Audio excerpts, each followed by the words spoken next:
J'ai l'impression que ce pays est en train de marcher sur la tête. Quand j'entends qu'on veut prendre des mesures symboliques, je pense qu'on passe à côté complètement du débat. Nous sommes en guerre contre le fascisme islamiste. Il y a des gens qui veulent notre peau, il y a des gens qui sont prêts à tuer et qui ont déjà tué à Paris, à Bruxelles. Vous étiez là, vous étiez proche lorsque ça s'est passé.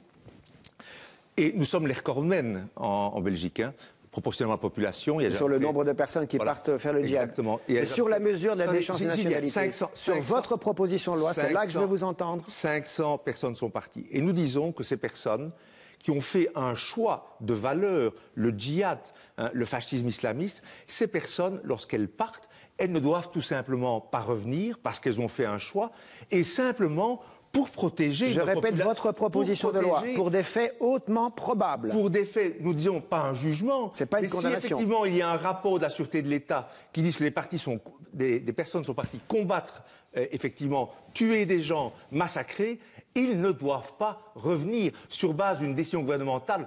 Il faut aller vite, il faut prévenir justement le fait que le sang pourrait encore couler et va encore couler. Et ce type de mesures, ce sont des mesures purement pratiques de protection de la population. Monsieur Dalman, il faut aller vite. Monsieur Modric-Kameni, une réaction rapide. J'entends la gauche ou l'extrême gauche, les droits de l'hommisme nous dire il y a des règles internationales et autres. C'est inexact. C'est le juriste qui le dit ici. La seule règle qui existe, c'est qu'on ne peut pas, et qui s'impose à la Belgique, on ne peut pas créer d'apatrides. Ça, effectivement... c'est la seule balise. Je peux poser une question. Est-ce qu'on peut traiter différemment un Belge et un autre qui a deux nationalités pour le même fait avec deux sanctions différentes? C'est une question de droit aussi. Si les conditions sont différentes, bien sûr, oui. Et donc, en l'espèce, ce qu'il faut se dire, c'est que s'il y a des gens qui ont une double nationalité ou une triple nationalité, si vous les privez de la nationalité belge, ils en ont une seconde ou une troisième. Et donc, il n'y a aucun problème juridique. Il faut nous protéger. Je crois que personne ici, dans les parcs traditionnels,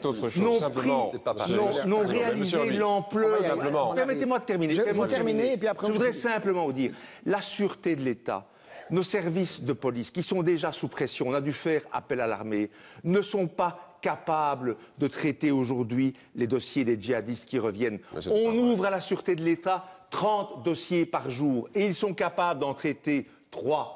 Est-ce qu'il n'est pas temps de se rendre compte qu'il faut limiter le risque d'urgence? Si le sang coule, n'aurez-vous pas, vous qui n'avez pas pris les mesures, justement, une responsabilité là-dedans en disant on aurait pu les empêcher? Rappelons que la sûreté a déjoué des attentats pour le moment. Monsieur Modric-Kameni, est-ce que vous allez voter un durcissement de la loi de 2012 ou pour vous ce ne sera pas suffisant et qu'il faudra faire autre chose? Qu'est-ce que va faire votre député à la Chambre? Il va voter un durcissement d'une loi existante pour permettre d'être plus sévère ou bien vous allez voter contre? Attendez, nous le voterons parce que c'est une mesure qui doit être prise. Le durcissement, il va dans le bon sens. Mais nous disons que ça ne va pas assez loin. Je crois que vous venez de citer ce qui s'est passé au Kurdistan.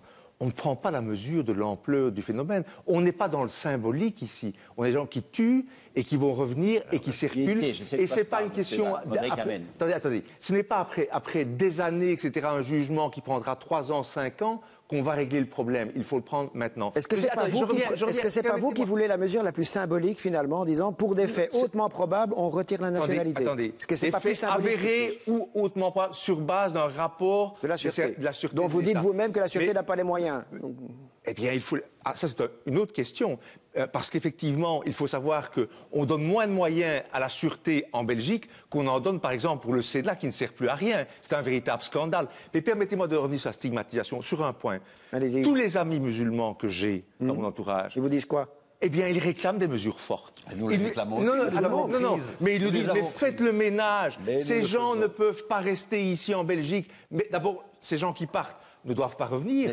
Mais en plus, attendez, de parents belges, qu'est-ce qu'on fait avec eux? Ils font un choix. Mais en plus, tous les fauteurs de haine, ceux qui ne sont pas nécessairement partis, mais qui incitent tous les autres à partir. Et on parle de charia for Belgium.